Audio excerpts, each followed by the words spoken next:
La remise en question est un exercice extrêmement périlleux pour le cerveau. Reste à savoir combien auront l'intelligence de comprendre ce que je vais expliquer.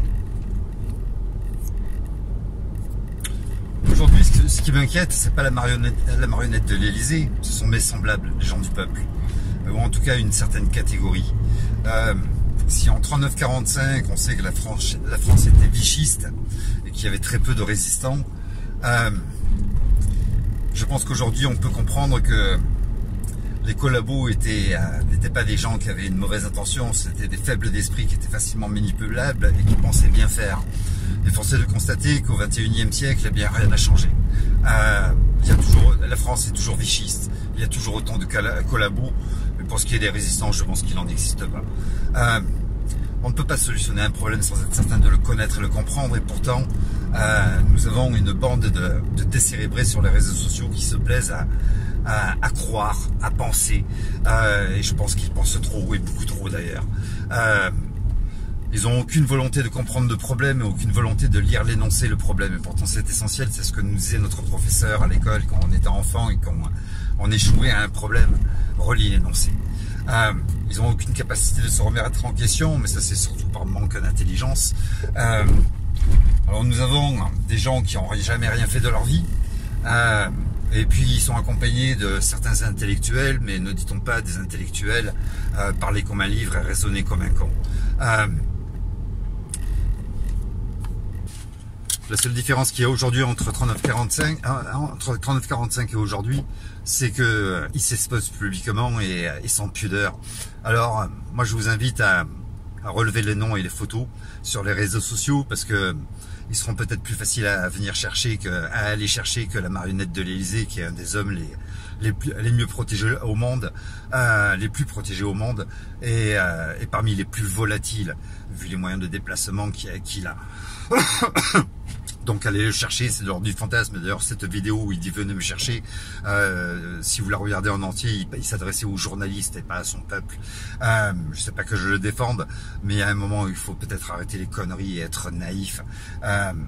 Je m'adresse à ceux qui ont plaisir de s'instruire par des vidéos de 3 minutes qui leur sont intellectuellement accessibles. Alors comment dans une conversation, dans un échange, peut-on reconnaître quelqu'un qui a une intelligence? C'est quelqu'un qui va exprimer son idée parce qu'il a réfléchi à un problème, il a donc une solution, il peut être convaincu de cette solution, mais elle va accepter le contradictoire. Quand le contradictoire est suffisamment étayé, eh bien il va avoir d'énormes capacités à se remettre en question en disant effectivement tu m'apportes des choses auxquelles je n'avais pas pensé, ce qui fait qu'il va falloir que je réfléchisse à nouveau au problème. Comment on reconnaît un imbécile? Eh bien c'est quelqu'un qui va défendre ses dogmes, qui est enfermé dans ses dogmes, qui va les défendre en vous empêchant de parler, en vous coupant sans arrêt la parole, en hurlant, en faisant en sorte que vous ne soyez pas entendu. Parce que ces dogmes sont extrêmement fragiles et ils préfèrent passer pour un imbécile plutôt que de dire oui effectivement j'avais pas pensé à ça. D'ailleurs ne dit-on pas vaut mieux passer pour un imbécile et ne rien dire plutôt que de l'ouvrir et ne laisser aucun doute à ce sujet. Et ces gens-là ne font que donner de l'importance et de la valeur, en tout cas une énorme valeur et une énorme vérité à cette citation. Et c'est précisément ce que nous voyons sur les réseaux sociaux. On a beau leur apporter les preuves, les sources à étudier pour qui pourraient faire en sorte qu'ils se remettent en question et qu'ils arrêtent leur sottise. Non, non, non, il faut continuer, ils n'ont jamais rien étudié, ils connaissent rien au problème, ils ont juste pensé, imaginé, en se référant à ce qu'ils ont appris quand ils étaient enfants, la révolution, manifestation ou encore grève générale, qui sont des outils de contestation totalement obsolètes du siècle dernier. Le système a évolué, mais eux pas du tout. Mais par contre, ils refusent d'évoluer parce qu'ils sont incapables d'apprendre. Ou alors ils savent qu'ils ont tort, mais ils continuent à dire ce que vous avez envie d'entendre, parce qu'il faut savoir que les réseaux sociaux sont des véritables business et qu'ils sont rémunérés, donc ils ne veulent pas perdre leur audimat. Ça nuirait à leur portefeuille particulièrement, donc ils vous prennent bien pour des cons. C'est bien ce qu'on appelle des collabos. Quoi qu'il en soit, il faut bien comprendre pourquoi ce manque d'intelligence. Et Eh bien, quand on regarde le QI, le quotient intellectuel de notre planète, il est sans arrêt en baisse depuis une éternité. Pourquoi et comment? Quels sont les ennemis de l'intelligence? Eh bien, il y a déjà la sédentarité, le fait de vivre toujours au même endroit, où on va pratiquer toujours les mêmes gestes, faire toujours les mêmes courses au même endroit, rentrer à la maison, ranger toujours au même endroit, reprendre au même endroit pour refaire les mêmes gestes et cuisiner quasiment toujours la même chose, fait que notre cerveau n'est plus entraîné à réfléchir, on pratique toujours les mêmes gestes, il y a une répétition. Il y a aussi les métiers où on fait des gestes répétitifs, comme travailler à l'usine, comme faire le ménage. C'est pas, je veux pas être condescendant en disant ça, mais c'est une vérité. Le fait de répéter toujours les mêmes gestes fait que effectivement, on s'entraîne plus à réfléchir. Il y a les écrans. Les écrans qui sont une mise en état d'hypnose par une avalanche d'informations totalement inutiles. Il y a aussi tous les jeux que pratiquent aujourd'hui les 30, 40, 50 ans, des jeux d'enfants à la base, le PlayStation. Et il n'est pas rare aujourd'hui d'avoir des pères de famille qui, plutôt que de s'occuper de leurs enfants, jouent toute la journée à la PlayStation, en disant que ça les détend, ça les abrutit. Et puis après, il y a ce qu'on peut retrouver dans notre alimentation et dans nos produits quotidiens qu'on consomme, comme le fluor par exemple, qui est un neurotoxique plus que violent. Il y a aussi certains médicaments, il y a aussi les vaccins dans lesquels on retrouve de nombreux neurotoxiques. Et le dernier en date, celui contre la Covid, n'est pas dénué de ça. C'est un véritable neurotoxique qui a très sérieusement impacté la plupart des injectés. On est tous des individus différents, on ne réagit pas tous au même moment, de la même façon, à la même molécule, mais ça a très sérieusement impacté la population. Après, il y a tout ce qui est souffrance, la peur, le stress qui nuit, la colère, tout ce qui est émotion sont les ennemis jurés de l'intelligence. Et on voit bien qu'ils ne sont plus justement à agir là au-dessus sur la peur, le stress, etc. etc. Le système a frappé très sérieusement et très fort sur la population. Et puis il y a les réseaux sociaux, la télévision, comme je vous l'ai dit, une avalanche d'informations totalement inutiles qui vous plonge en état d'hypnose. Et surtout qui vous interdisent de réfléchir en allant analyser, en étudiant des dossiers. Il suffit pas d'étudier un seul dossier ou un seul article qui provient d'une seule personne qui l'a écrit et qui va vous plonger, va plonger là aussi en état d'hypnose. Il s'agit pas de jouer du biais cognitif, d'aller chercher des informations qui vous confortent dans vos propres opinions. Je vous rappelle que l'opinion est une croyance, la conviction c'est quelque chose de sûr qu'on a quand votre travail d'études, quand on a fait une méta-analyse en acceptant de lire ce qui convient à votre idée, mais aussi le contradictoire, et en essayant de se rapprocher le plus de la vérité, sans jouer justement du biais cognitif. Et malheureusement, la plupart des gens qui font des recherches sur les réseaux sociaux usent de ça, du biais cognitif. Je lis ce qui correspond à mes opinions, et puisque quelqu'un écrit comme moi ou dit comme moi, j'ai raison. C'est pas comme ça que ça fonctionne. Quoi qu'il en soit, quand on prétend avoir une solution, il est toujours bon d'échanger, d'accepter, d'entendre l'opposition, le contradictoire. Ça permet d'évoluer et de se dire ok, j'ai peut-être rien oublié, il y a plein de gens à qui j'ai parlé, il y en a aucun qui m'a fait penser à un point que j'aurais pu oublier, et donc quelque part j'avance. C'est d'ailleurs ce que font tous les gens intelligents qui vont s'implanter, par exemple, qui vont implanter un commerce, ils vont faire une étude de marché, ils vont aller discuter avec de nombreuses personnes pour voir si ça correspond aux attentes du public, etc., etc. Et c'est comme ça qu'on réussit. Non, eux, ils pensent avoir suffisamment étudié le problème. Le problème, c'est la marionnette de l'Élysée ou encore l'Europe. Et à partir de là, bien, la solution, c'est ce qu'ont pu pratiquer nos grands-parents à une certaine époque. Donc, faire la révolution. Alors là, on a affaire des GGPMU qui, comme en seul entraînement au combat, le lever de coude. Des gens que j'ai tendance à appeler des crocodiles, grande gueule, petits bras, qui parlent d'avoir des couilles, mais il y a un moment où les couilles, il va falloir arrêter de se les agiter, les bonhommes. Déjà prétendre en avoir, c'est juste prétendre. Moi, pendant les manifs, le seul bonhomme que j'ai vu qui a fait face au CRS quand ils faisaient de l'avant, c'était un boxeur. Il prétendait rien, on l'a jamais vu sur les réseaux sociaux ou en vidéo prétendre. Et d'ailleurs, tous ceux qui sont habitués au combat, qui sont réellement des bonhommes, ils prétendent pas en vidéo sur les réseaux sociaux. Il faut pas aller les chercher, parce que quand on va les chercher, on les trouve, mais ils prétendent jamais. Ce sont en général des gens modestes sur leur puissance, leur force. J'ai rencontré beaucoup dans ma vie de champions de France de Kung Fu, de champions de karaté, des maîtres en karaté, des professionnels de la boxe, ou encore des véritables caïds à Marseille, des gens qui appartenaient au très haut banditisme. Je les ai jamais vus prétentieux à dire moi j'ai des couilles. Non. C'est des gens extrêmement humbles, mais il fallait pas aller les chercher, il fallait pas trop les bousculer non plus, parce qu'il y a un moment, et leur patience avait quand même des limites. Mais ils ne se vantaient pas en tout cas. Donc oui, ceux qui prétendent la révolution sur les réseaux sociaux, j'aurais tendance à les appeler des crocodiles, grands de gueule, petits bras. Ils sont pleins de menaces, ils sont pleins de blablabla, mais dès que le camion en haut pisse de gouttes, on l'a vu, tout le monde part en courant. Il y a ceux qui prétendent à la guerre générale. Alors eux aussi, hein, là on a affaire à des véritables prix Nobel qui veulent reproduire exactement ce que la marionnette de l'Élysée, quelqu'un de sans importance et sans aucun pouvoir, la marionnette de l'Élysée a déjà fait 2 fois. Ils veulent reproduire finalement le confinement et bloquer l'économie du pays, ce que la marionnette de l'Élysée a fait. Et d'ailleurs, je vous rappelle juste qu'en 2009, pour en revenir à la révolution, en 2017, Jacques Attali a bien dit qu'il y aura une révolution dans ce pays. Il avait dit avant 2022, on s'est trompé sur la date, mais il la provoque, ils la veulent cette révolution. Est-ce qu'on va être assez stupide pour leur offrir ce qu'ils attendent de nous? Là est la question, est-ce que vous voulez d'un état de siège? Est-ce que vous voulez qu'on perde nos droits fondamentaux et qu'on se colle la marionnette de l'Élysée qui vous passionne, Yves Internan, parce qu'il n'a pas envie de partir? Réfléchissez avant de...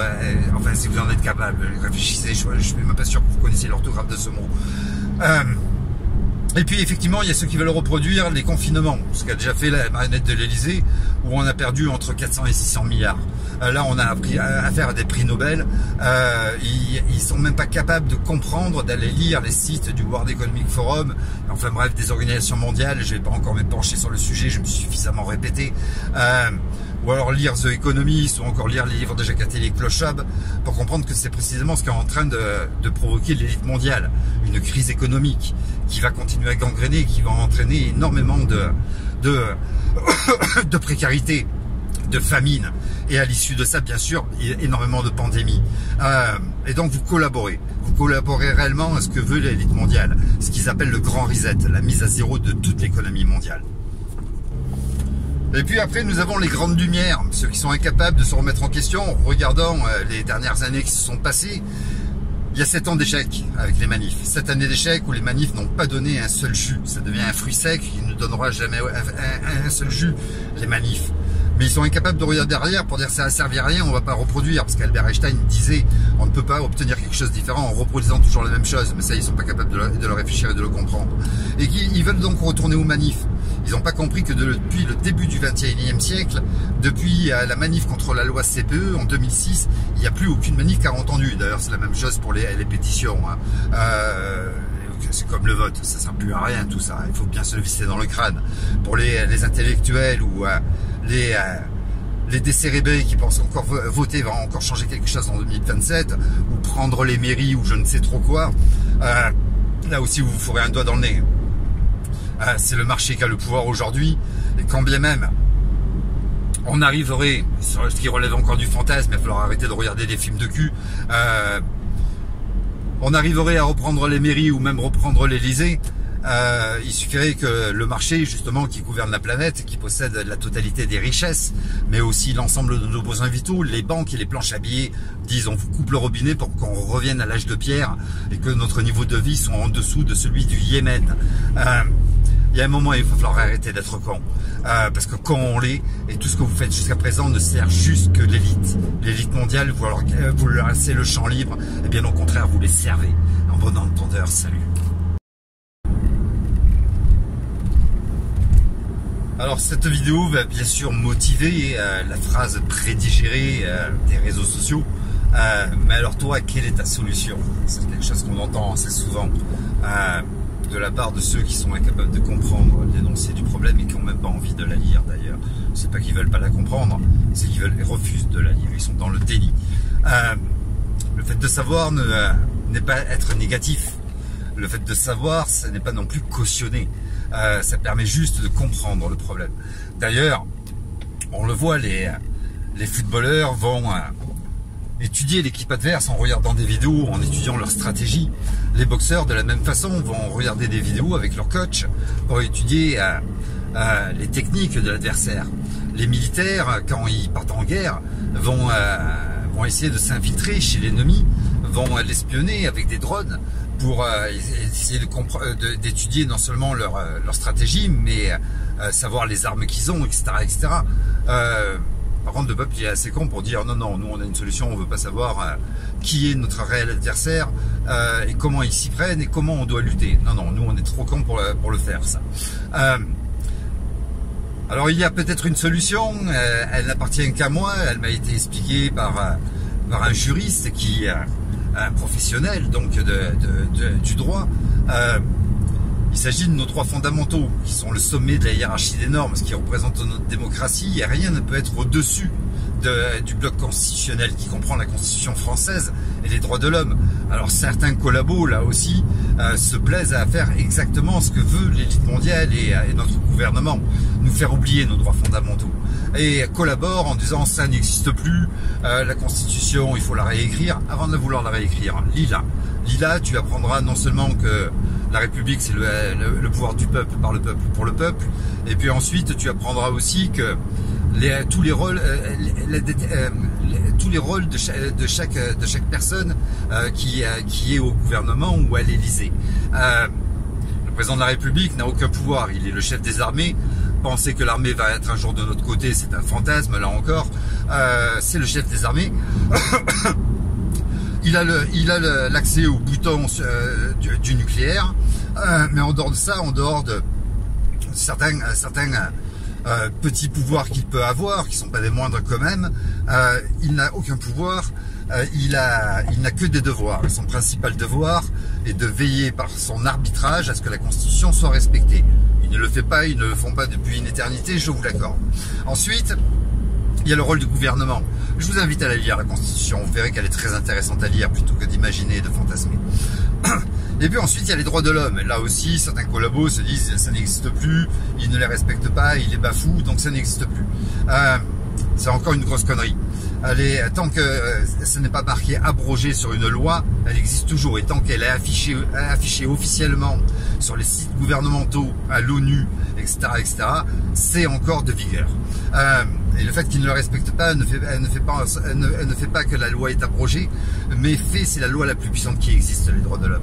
C'est les lois les plus puissantes qui existent. Fait d'eux des criminels et des délinquants.